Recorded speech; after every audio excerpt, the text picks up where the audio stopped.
ওকে ভাই। ওকে, আমাদের হচ্ছে রাসায়নিক পরিবর্তন চৌথ চ্যাপ্টার থেকে এই টপিক গুলো আছে।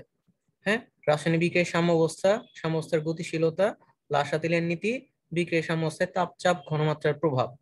এই যে এই চারটা জিনিস বললাম, এগুলো আসলে ক্লাস 9-10 এর পড়াশোনা। তারপর আমি একটু আলোচনা করব লাসাতিলের নীতি, আর একটা হচ্ছে ওই যে হেবারবোস পদ্ধতিতে অ্যামোনিয়া উৎপাদনে তাপ চাপ ঘনত্বের প্রভাব। এই জিনিসগুলো আছে, খুবই সিম্পল জিনিস। এরপরে যেটা আছে ভরক্রিয়া সূত্র, কেপিকেসি। এই কেপিকেসি রিলেটেড তোমার হচ্ছে রাশিমালা প্রতিপাদন আছে আর ম্যাথ আছে। আর এখান থেকে একটা প্রশ্ন হইতে পারে, এই লাসাতিলের নীতি আর হচ্ছে কেপিকেসি মিলে একটা প্রশ্ন হইতে পারে। আর 3 নাম্বার যেটা আছে এই যে কে কে এ কে বি আর হচ্ছে পিএইচ আর হচ্ছে বাফার দ্রবণ, এইগুলো মিলে একটা প্রশ্ন হতে পারে। তো আমরা প্রথমে একটু কয়েকটা জিনিস একটু থিওরিটিক্যাল কথা বার্তা আলোচনা করব, এরপর আমরা ডিরেক্টলি প্রশ্ন সলভে চলে যাব।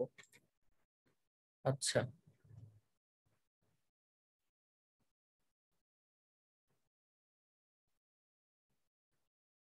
আহ তোমার হচ্ছে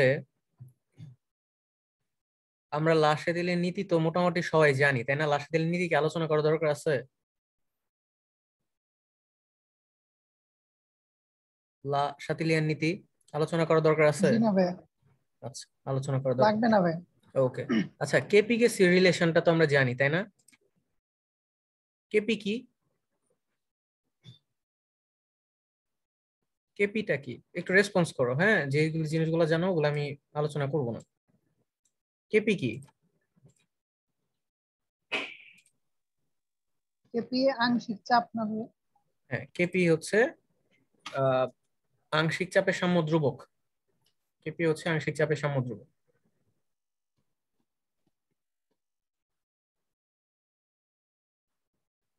কেপিটা কি?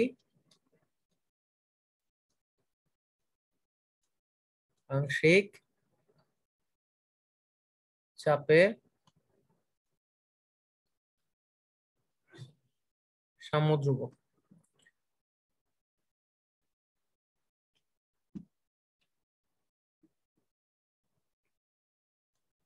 আচ্ছা, কেপিটা কি বলছি? আংশিক চাপের সাম্য ধ্রুবক। কেপির ইকুয়েশন কিভাবে লিখে? ধরো একটি ইকুয়েশন আছে, সেটা হচ্ছে ধরো PCl5 গ্যাস, এটাকে ভেঙে তোমার হচ্ছে PCl3 গ্যাস, আর একটা হচ্ছে ধরো Cl2 গ্যাস। তো এই বিক্রিয়ার জন্য তোমার কেপির ইকুয়েশন কি হবে? আমরা জানি কেপি মান হচ্ছে উৎপাদের আংশিক চাপের গুণফল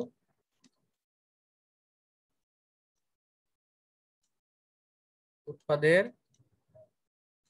আংশিক চাপের গুণফল ডিভাইডেড বাই বিক্রিয়কের আংশিক চাপের গুণফল। আর কেপিটা কি? আংশিক চাপের সাম্য ধ্রুবক। মাথায় রাখবা এটা অবশ্যই সাম্য অবস্থায়। এই যে সাম্য অবস্থায় যখন কোন একটা উন্মুখী বিক্রিয়া সাম্য অবস্থায় যায়, তখন আমরা কেপি গেসি দুইটা ধ্রুবক পাই। সাম্য অবস্থায়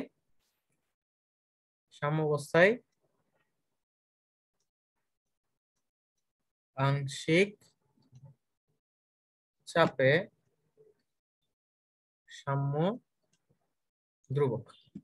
আচ্ছা, তো উৎপাদের আংশিক চাপের গুণফল ডিভাইডেড বাই বিক্রিয়ক আংশিক চাপের গুণফল। সো এই বিক্রিয়ার জন্য আমরা যদি কেপির ইকুয়েশন লিখি, তাহলে কেপি ইকুয়াল টু লিখবো উৎপাদ, এখানে উৎপাদ কে আছে? PCl3 আর একটা হচ্ছে Cl2। So P of PCl3 এটা দিয়ে বোঝাচ্ছি PCl3 এর আংশিক চাপ, P অফ Cl2 এটা দিয়ে বোঝাচ্ছি Cl2 এর আংশিক চাপ, ডিভাইডেড বাই বিক্রিয়কের আংশিক চাপ, বিক্রিয়কে এখানে PCl5। So P of PCl5 এটা হচ্ছে PCl5 এর আংশিক চাপ। এটাই হচ্ছে কেপির ইকুয়েশন। এখন ধরো যদি এরকম থাকতো যে নাইট্রোজেন গ্যাস প্লাস 3 হাইড্রোজেন, এটাও গ্যাস, বিক্রিয়া করে উৎপন্ন করলো 2NH3, এটাও গ্যাস। তো এই বিক্রিয়ার জন্য কেপির ইকুয়েশন কি হবে?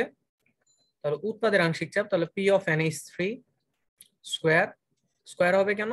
সামনে যে শকটা থাকবে সেটা পাওয়ার হিসেবে চলে যাবে। আর P অফ N2 আর একটা হচ্ছে P অফ H2 কিউব। তো এগুলো হচ্ছে কেপির ইকুয়েশন। যদি একটা বিক্রিয়া দেয়া থাকে তাহলে কেপির ইকুয়েশন এইভাবে বের করতে হবে, বা কেপি আমরা এইভাবে লিখতে পারবো। এইখানে কি কারো কোনো সমস্যা আছে যেটুকু আলোচনা করলাম? একটু রেসপন্স করতে হবে যে সমস্যা আছে যে কিনা আংশিক এইটুকু। চাপ বের করাটা একটু দেখা দেন, হ্যাঁ, আংশিক চাপটা আংশিক চাপ বুঝাই যখন দেন। আমরা অঙ্ক করব তখন হচ্ছে আমি দেখাই দিব যতটুকু না আলোচনা করছি তখন এইটুকুতে সমস্যা আছে কিনা। জি না ভাই। নাই। আচ্ছা, এই বিক্রিয়াগুলোর জন্য তোমার কেসিও বের করা যাইতে পারে। কেসি কি? কেসি হচ্ছে উৎপাদের মোলার ঘনমাত্রা গুণফল। উৎপাদের মোলার ঘন মাত্রার গুণফল ডিভাইডেড বাই বিক্রিয়কের মোলার ঘনমাত্রার গুণফল। আর কেসিটাকে কি বলে? কেসিটাকে বলা হয় সাম্যাবস্থায়। এটাও কিন্তু একটা সাম্যাবস্থায় হবে অবশ্যই। এটা একটু মাথায় রাখবা, বারবার করে বলতেছি সাম্যাবস্থায়, এই কথাটা মাথায় রাখবা। সাম্যাবস্থায় হচ্ছে মোলার ঘনমাত্রায় সাম্য ধ্রুবক।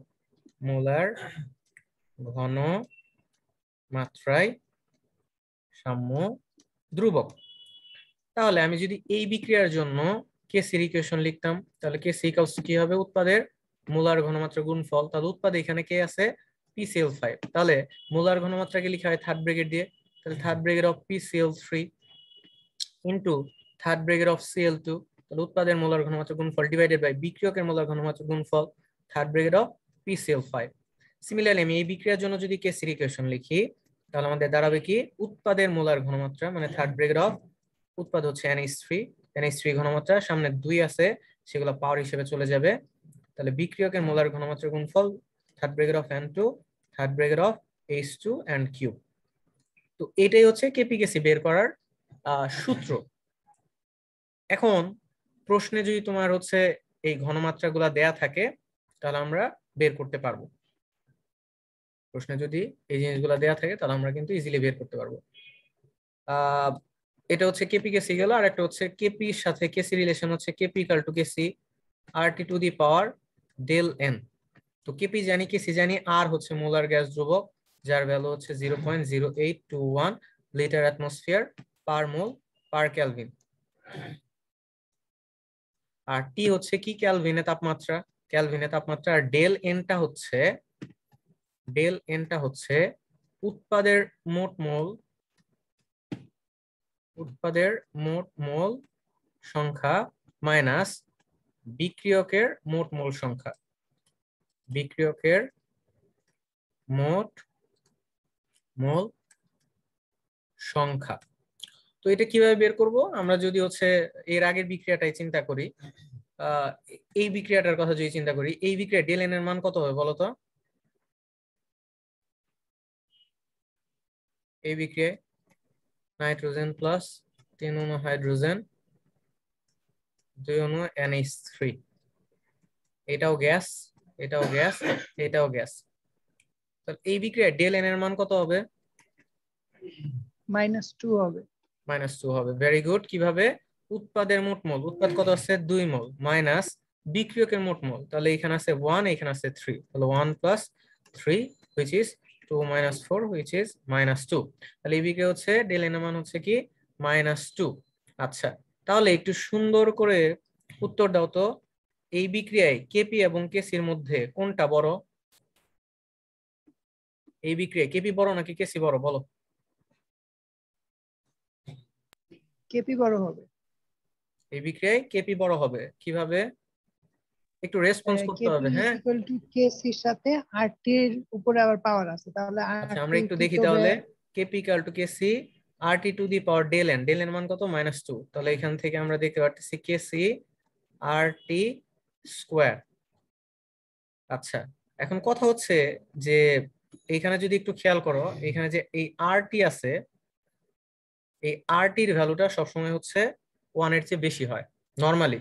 তুমি যদি টি এর ভ্যালু যদি তুমি 0°C ধরো, তার মানে 273 ক্যালভিন।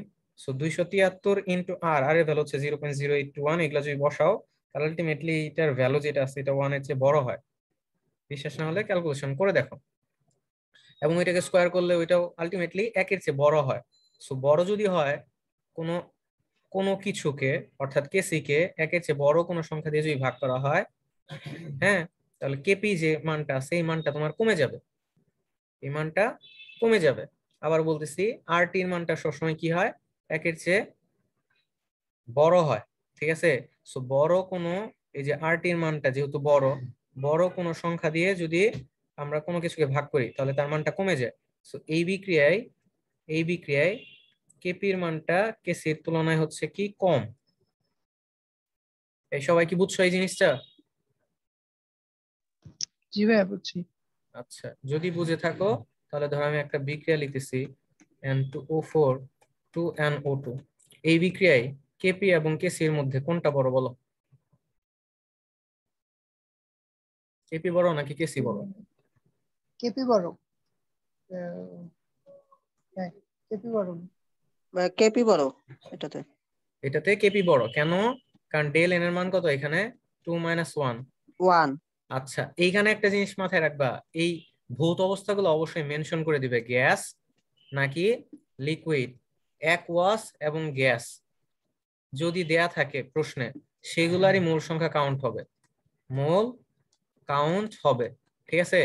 সলিড বা লিকুইড যদি দেয়া থাকে সেক্ষেত্রে, সলিড বা সলিড বা লিকুইড যদি থাকে তাহলে সেক্ষেত্রে, সলিড বা লিকুইড হলে সেক্ষেত্রে কিন্তু মোল কাউন্ট হবে না, এটা মাথায় রেখো।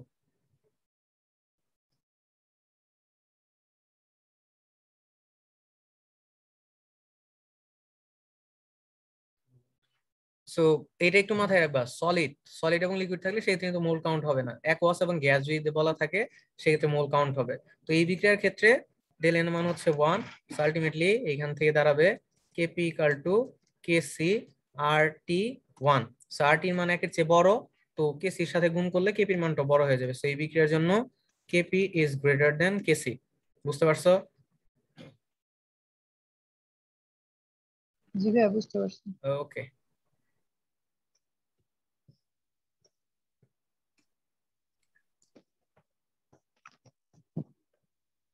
আচ্ছা, লাসাদিলের নীতিটা মনে আছে সবার? জি ভাইয়া মনে আছে। আচ্ছা, লা শাতিলের নীতি আলোচনা করার কি দরকার আছে? লা শাতিলের নীতি ভাই একটু শর্টকাট করে আলোচনা করে দিলে ভালো হয়, মানে মনে তো আছে কিন্তু হালকা করে দিলে ভালো হয়, সবারই বাকিদের হয়ে গেল। আচ্ছা, লা শাতিলের নীতিটা বলছে কি, লা শাতিলের নীতিটা কার্যকর হচ্ছে সাম্য অবস্থায়।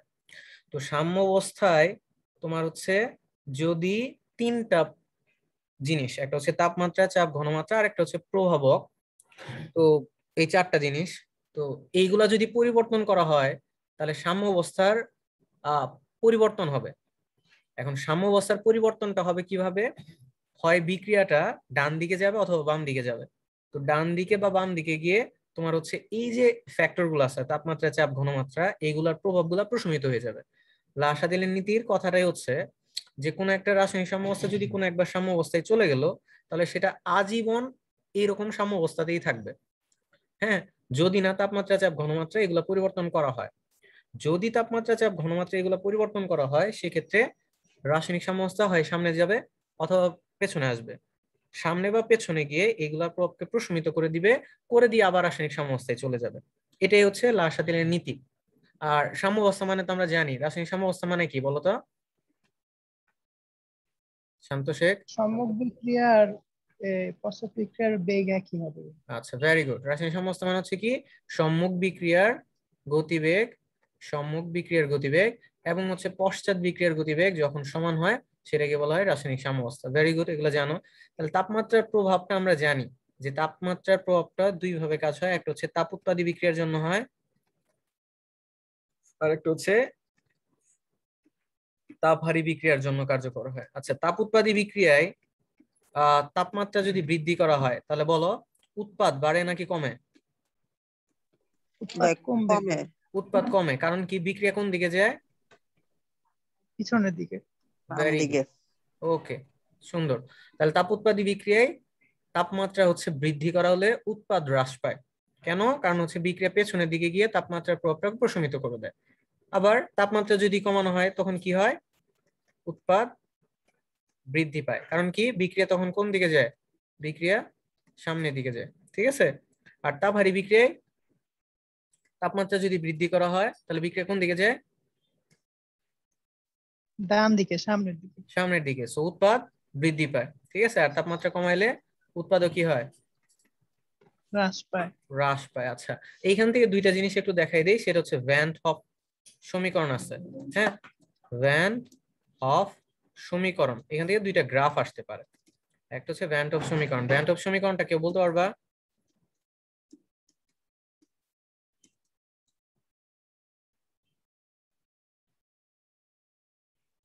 জি না ভাইয়া।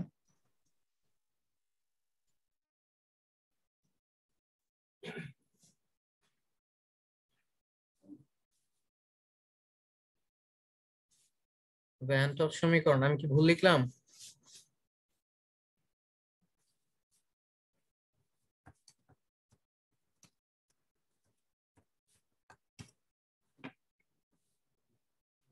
ভ্যান হফ ইকুয়েশনটা কি মনে আছে কারো? এটা পড়ি না ভাইয়া। ভ্যান হফ ইকুয়েশন পড়ো নাই? না ভাই। আরে আচ্ছা ঠিক আছে, আমি ভুল লিখি নাই। হ্যাঁ, 2.303 minus minus 2.303 delta H by 1/t। একটু শিওর হয়ে নেই। ভ্যান হফ ইকুয়েশন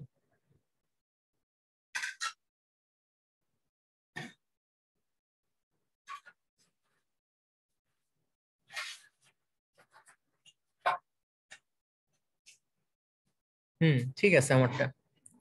তাহলে এইটা মনে রাখবা, এই ইকুয়েশনটাকে বলা হয় ভ্যান হফ সমীকরণ প্লাস ধ্রুবক একটা কনস্ট্যান্ট থাকে, যাই হোক, log KP, log KP equals to -2.303 delta H by R T. এখন একটু খেয়াল করো, এই ইকুয়েশনে তোমার তাপ উৎপাদী এবং তাপ হারি বিক্রিয়ার জন্য গ্রাফটা কেমন হবে। আমি আরেকবার লিখতেছি, লগ কেপি সমান সমান -2.303 delta H by R into 1/t, একই জিনিস, প্লাস হচ্ছে একটা কনস্ট্যান্ট সি। আচ্ছা, এবার একটু খেয়াল করো তো, তাপ উৎপাদী বিক্রিয়ায় ডেল্টা এইচ এর মানটা পজিটিভ নাকি নেগেটিভ? নেগেটিভ। নেগেটিভ হয়। আচ্ছা, কোন নেগেটিভ মান যদি আমি এই ইকুয়েশনে বসাই, তাহলে লগ কেপির মান আলটিমেটলি পজিটিভ আসবে নাকি নেগেটিভ আসবে? পজিটিভ আসবে। পজিটিভ আসবে, ঠিক আছে। আচ্ছা, তাহলে একটু খেয়াল করে দেখো যে এখান থেকে যদি আমরা হচ্ছে একটা গ্রাফ আঁকাই, এখান থেকে আমরা যদি একটা গ্রাফ আঁকাই, তাহলে খেয়াল করো যে আমরা হচ্ছে 1/t এটাকে এক্স অক্ষ বরাবর যদি দেই, আর লগ কেপি কে যদি ওয়াই অক্ষ বরাবর দেই, তাহলে যেহেতু লগ কেপির মানটা হচ্ছে পজিটিভ, লগ কেপির মান যেহেতু পজিটিভ, গ্রাফটা আসে এরকম, ঠিক আছে। তাহলে এই গ্রাফটা হচ্ছে তাপ উৎপাদী বিক্রিয়ার জন্য। তো এটা কিন্তু আসতে পারে যে এই গ্রাফটা কিসের জন্য? তাপ উৎপাদী বিক্রিয়ার জন্য। আর তাপ হারির ক্ষেত্রে যদি চিন্তা করো, তাপ হারি, তাহলে তাপ হারির ক্ষেত্রে কি হবে? ডেল্টা এইচ কি হয়? পজিটিভ হয়। সো আলটিমেটলি লগ কেপির মান যেটা আছে এটা আসবে কি? নেগেটিভ। সো আলটিমেটলি এইদিকে যদি 1/t দাও আর এইদিকে যদি তুমি হচ্ছে লগ কেপি দাও, গ্রাফটা আসে এরকম। সো এটা হয় তাপ হারির জন্য। তো এই জায়গায় এই ইকুয়েশন, এই যে গ্রাফগুলো আছে, এই গ্রাফগুলো যে সত্য এটা একটু বোঝা যায়। খেয়াল করে দেখো, আমরা জানি তাপ উৎপাদী বিক্রিয়ায় তাপমাত্রা বাড়াইলে তোমার হচ্ছে উৎপাদ কি হয়? উৎপাদ কমে। উৎপাদ কমে, উৎপাদ কমা মানে হচ্ছে কেপির মান কমে যাও, ঠিক আছে। কারণ হচ্ছে আমরা জানি কেপির ইকুয়েশন কি? এই যে কেপির ইকুয়েশন দেখো, আমরা কেপির ইকুয়েশন জানি। কেপি মানে কি? উৎপাদের আংশিক চাপের গুণফল বা বিক্রিয়ক আংশিক চাপের গুণফল। সো কেপির মান বাড়বে তখনই যখন উৎপাদের পরিমাণ বৃদ্ধি পাবে। কেপির মান বৃদ্ধি পাবে কখন? যখন উৎপাদের পরিমাণ বাড়বে, বা উল্টাভাবে বলতে পারি, কেপির মান যখন বাড়ে উৎপাদের পরিমাণ বাড়ে। সো এইখানে যদি একটু খেয়াল করে দেখো, তাপ উৎপাদী বিক্রিয়ার জন্য আমি যদি তাপমাত্রা বৃদ্ধি করি, তাহলে হচ্ছে আলটিমেটলি এই বিক্রিয়ায়, এই বিক্রিয়ায় যদি খেয়াল, সরি এই গ্রাফে যদি একটু খেয়াল করো যে আমি যখন তাপমাত্রা বৃদ্ধি করি, আমরা তো নর্মালি জানি যে তাপ উৎপাদী বিক্রিয়ায় তাপমাত্রা বাড়াইলে উৎপাদ কমে। কারণ কি? কারণটা হচ্ছে কেপি কমে। তো এইখানেও খেয়াল করে দেখো, এইখানেও গ্রাফটা ট্রু এটার জন্য। তাপমাত্রা যখন আমি বাড়াবো, তাপমাত্রা বাড়ানো যে কথা, 1/t কমানো একই কথা। তাপমাত্রা বাড়ানো যে কথা, 1/t কমানো একই কথা। তাহলে খেয়াল করো, এই গ্রাফটাতে যদি 1/t এতটুকু থাকে তখন কেপির মান হচ্ছে লগ কেপির মান হচ্ছে এতটুকু। এখন আমি টি যখন বাড়াচ্ছি তখন 1/t কি হচ্ছে কমানো লাগবে। সো 1/t যদি আমি কমাই তাহলে দেখো লগ কেপির মানও কমে, আলটিমেটলি কেপির মান কমে, আর কেপির মান কমলে উৎপাদও কমে যায়। ঠিক এই কারণেই তাপ উৎপাদী বিক্রিয়ায় তাপমাত্রা যখন বাড়ানো হয় তখন হচ্ছে উৎপাদ কমে যায়, কারণ কেপির মান কমে যায়। সো উল্টা কাহিনী যদি করো, অর্থাৎ তাপমাত্রা যদি কমাও তাহলে 1/t হচ্ছে বাড়বে। সো 1/t মনে করো আগে এতটুকু ছিল, তখন কেপির মান ছিল এতটুকু, তো 1/t যদি বৃদ্ধি করো এদিকে তখন কেপির মানও বেড়ে যাবে, সো উৎপাদও বেড়ে যাবে। সবাই কি বুঝতে পারছো ব্যাপারটা? বুঝছো? জি ভাইয়া জি বুঝছি। ভাইয়া। আচ্ছা, তো এই তাপহারির জন্য সেম জিনিস। হ্যাঁ, এই জিনিসগুলো একটু পড়ে নিবা, একটু বাসায় পড়ে নিতে হবে এগুলো। হ্যাঁ, কেপি এবং কেসির মান শূন্য বা অসীম হতে পারে কি?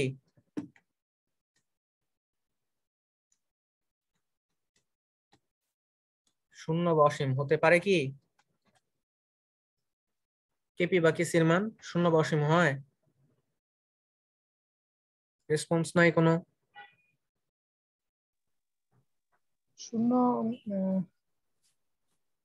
কেপি বা কেসির মান জি শূন্য না বা ভাইয়া, অসীম হতে পারে? হতে পারবে না। কেপি বা কেসির মান শূন্য বা অসীম হতে পারে না। কেন হতে পারে না? কেন হতে কারণ পারে না? বিক্রিয়কের আংশিক চাপ অথবা বিক্রিয়কের মোলার ঘনমাত্রা কখনো শূন্য হবে না, তাহলে এই ক্ষেত্রে অসীম হবে না কখনো। শূন্য হতে পারে হয়তো। আহ, এই শান্ত, না ভাইয়া, শান্ত শেখ, না না না, জি শূন্য ভাইয়া। অসীম কোনোটাই বলো। হবে না। শূন্য বা অসীম হতে পারে সামুদ্রিকের মান? না ভাইয়া, উৎপাদের পরিমাণ তো শূন্য, মানে যদি কেপি কেপি শূন্য হইতে হয় তাহলে উৎপাদের পরিমাণও শূন্য হতে হবে না, তো উৎপাদের পরিমাণ তো শূন্য হবে না ভাইয়া কোনো সময়। সাম্যাবস্থা। আচ্ছা, সবাই একটু এই জায়গাটাতে একটু খেয়াল করো তো কি বলছে। সাম্যাঙ্ক কেপি বা কেসি কখনো শূন্য বা অসীম হতে পারে না। কারণটা হচ্ছে কি, কেসি জিরো হলে কি হবে? উৎপাদের ঘনমাত্রা জিরো হবে। আমরা তো একটু আগে দেখে আসলাম, তাই না? উৎপাদ জিরো হওয়া মানে কি? উৎপাদ জিরো হওয়া মানে বিক্রিয়া ঘটে নাই, কিন্তু আমরা তো জানি রাসায়নিক সাম্যাবস্থায় কি থাকে, বিক্রিয়ক এবং উৎপাদ দুইটাই থাকে। এটা একটু বলে নিবা যে সাম্যাবস্থায় কি থাকে। সাম্যাবস্থায় বিক্রিয়ায় বিক্রিয়ক এবং উৎপাদ, বিক্রিয়ক এবং উৎপাদ দুইটাই কি থাকে, উপস্থিত থাকে, দুইটাই থাকে। তো আমার যদি কেসির মান জিরো হয়, কেসির মান জিরো হওয়া মানে হচ্ছে উৎপাদের ঘনমাত্রা জিরো হওয়া লাগবে, ঠিক আছে?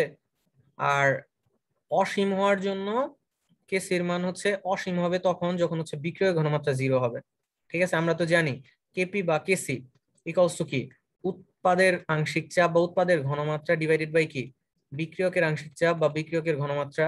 সো কেপির মান অসীম হবে তখনই যখন এই বিক্রিয়কের মান জিরো হবে, কোনো কিছুকে জিরো দিয়ে ভাগ করলে সেটার মান অসীম হয়ে যায়, ঠিক আছে? সো এই জিনিসগুলো একটু বলে দিবা, এটা খ নম্বরে আসতে পারে। বুঝতে পারছো?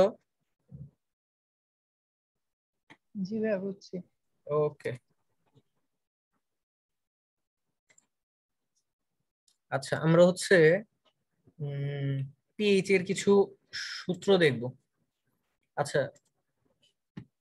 পিএইচ, পিএইচ মানে কি? পিএইচ মানে হচ্ছে মাইনাস লগ এইচ প্লাস, অর্থাৎ কোন দ্রবণে হাইড্রোজেন আয়নের ঘনমাত্রার ঋণাত্মক লগারিদমকে পিএইচ বলে। আর পিওএইচ কি? পিএইচ মানে হচ্ছে, পিওএইচ মানে হচ্ছে minus log of OH minus, কোন একটা দ্রবণে ওএইচ এর ঘনমাত্রা ঋণাত্মক লগারিদমকে পিওএইচ বলে। তো পিএইচটা নরমালি হচ্ছে অ্যাসিডিক দ্রবণ থেকে ডিরেক্টলি বের করা যায়, আর ক্ষার বা বেস এই দ্রবণগুলা থেকে পিওএইচ ডিরেক্টলি বের করা যায়। পিএইচ এবং পিওএইচ এটার যোগফল হচ্ছে কত? 14। তো কোথাও যদি ধরো পিএইচ পাই তাহলে আমরা 14 থেকে পিএইচ এর মান বাদ দিলে পিওএইচ পেয়ে যাব, কোথাও পিওএইচ পাইলে 14 থেকে পিএইচ এর মান বাদ দিলে পিএইচ পেয়ে যাব।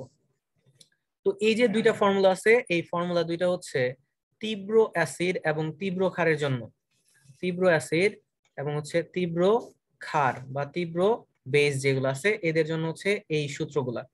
কিন্তু মৃদু অ্যাসিডের জন্য,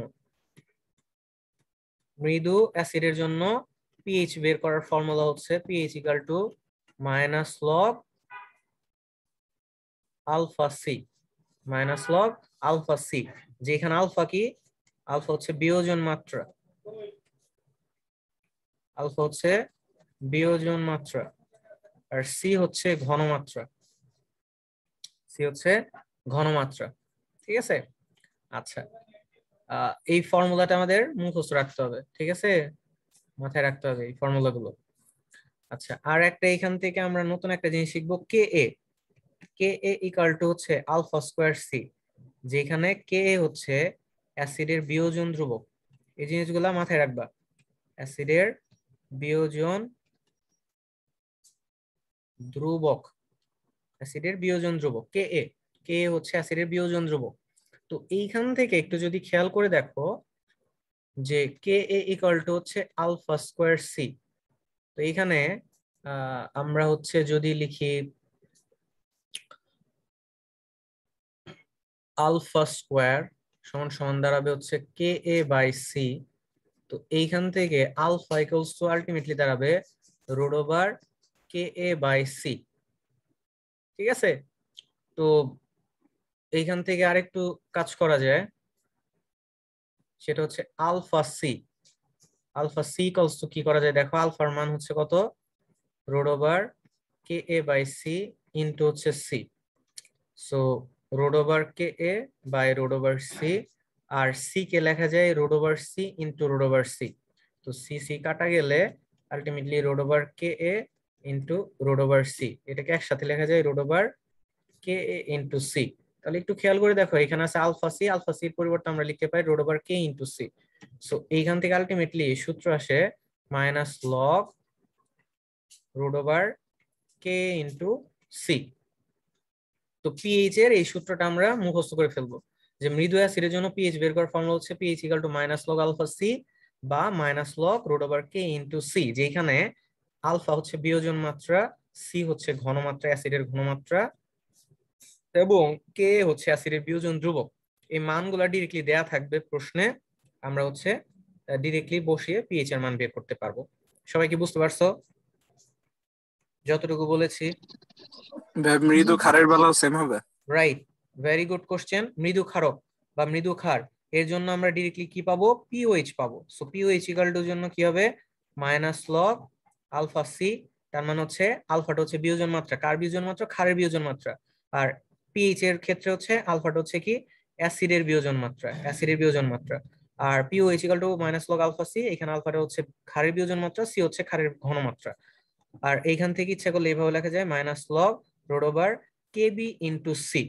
তো কেবিটা হচ্ছে ক্ষারের বিয়োজন ধ্রুবক, কে হচ্ছে অ্যাসিডের বিয়োজন ধ্রুবক, কেবি হচ্ছে ক্ষারের বিয়োজন ধ্রুবক। এগুলা মান দেয়া থাকবে ডিরেক্টলি, সো এই মানগুলো বসাই দিলেই উত্তর পেয়ে যাবা। বুঝতে পারছো সবাই? সবাই বুঝতে পারছো? জি ভাই।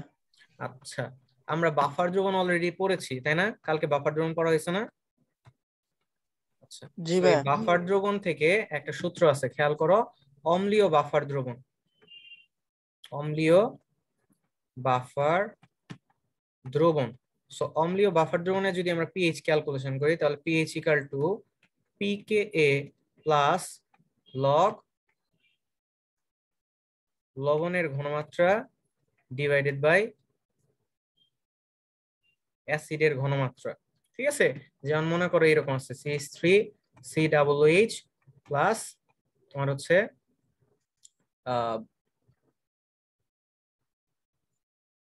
প্লাস ধরো সোডিয়াম হাইড্রোক্সাইড, এদের একটা রিঅ্যাকশন আছে, রিঅ্যাকশনে তোমার উৎপন্ন হবে কি CH3COONA প্লাস হচ্ছে পানি। তো এই বিক্রিয়া, এটা আমরা একটা জানি, এটা অম্লীয় বাফার দ্রবণ। সো অম্লীয় বাফার দ্রবণ আমরা যদি পিএইচ ক্যালকুলেশন করি, তাহলে পিএইচ ইকুয়াল টু দাঁড়াবে কি পিকেএ প্লাস লগ লবণের ঘনমাত্রা বাই অ্যাসিডের ঘনমাত্রা। তাহলে লবণকে, লবণ হচ্ছে এখানে CH3COONA, আর অ্যাসিডকে CH3COOH। এটা হচ্ছে অম্লীয় বাফার দ্রবণে পিএইচ বের করার সূত্র, যেখানে এই যে পিকে আছে, পিকে বের করার সূত্র হচ্ছে মাইনাস লগ কে এ। হ্যাঁ, পিএইচ এর মতো, পিএইচ আমরা কি করছিলাম, pH equal to minus log H plus, আর পিকে মানে মাইনাস লগ কে, যেখানে কে হচ্ছে অ্যাসিডের বিয়োজন ধ্রুবক। আর এইখান থেকে এটা মাথায় রাখবা, এই যে অ্যাসিডের যে ঘনমাত্রা, এটা মনে রাখবা যে সাম্যাবস্থায়, এটা মনে রাখবা সাম্যাবস্থায় দ্রবণে অবশিষ্ট অ্যাসিডের পরিমাণ, অবশিষ্ট অ্যাসিডের ঘনমাত্রা। সবাই একবার পড়ে ফেলো তো এই জিনিসটা, দ্রবণ অবশিষ্ট অ্যাসিডের ঘনমাত্রা। ঠিক আছে, আর এই যে এটা আছে এটা হচ্ছে যতটুকু লবণ উৎপন্ন হয় সেটা হচ্ছে লবণের ঘনমাত্রা। এই এখান থেকে এটা মনে রাখবা, এখান থেকে মনে রাখার যে বিষয় সেটা হচ্ছে এইটা, যে অ্যাসিডের যে ঘনমাত্রা দেওয়া থাকবে সেটা বসানো যাবে না, সাম্যাবস্থায় দ্রবণে আসলে যতটুকু অ্যাসিড অবশিষ্ট থাকবে সেটার ঘনমাত্রা বসাইতে হবে। বুঝাইতে পারছি? বুঝাইতে পারছি? আচ্ছা, আর যদি ক্ষারীয় বাফার দ্রবণ হয় সেক্ষেত্রে পিওএইচ পাওয়া যাবে। হ্যাঁ, পিওএইচ ইকুয়ালস টু আলটিমেটলি দাঁড়াবে পিকেবি প্লাস লগ তোমার হচ্ছে লবণের ঘনমাত্রা ডিভাইডেড বাই হচ্ছে ক্ষারের ঘনমাত্রা। হ্যাঁ, সিমিলারলি একই নিয়ম সবকিছু, পিকেবি বের করার ফর্মুলা হচ্ছে একই। এই আশা করি সবাই বুঝতে পারছো। হ্যাঁ, তো এই ছিল মোটামুটি এখান থেকে থিওরিটিক্যাল ব্যাপার স্যাপার।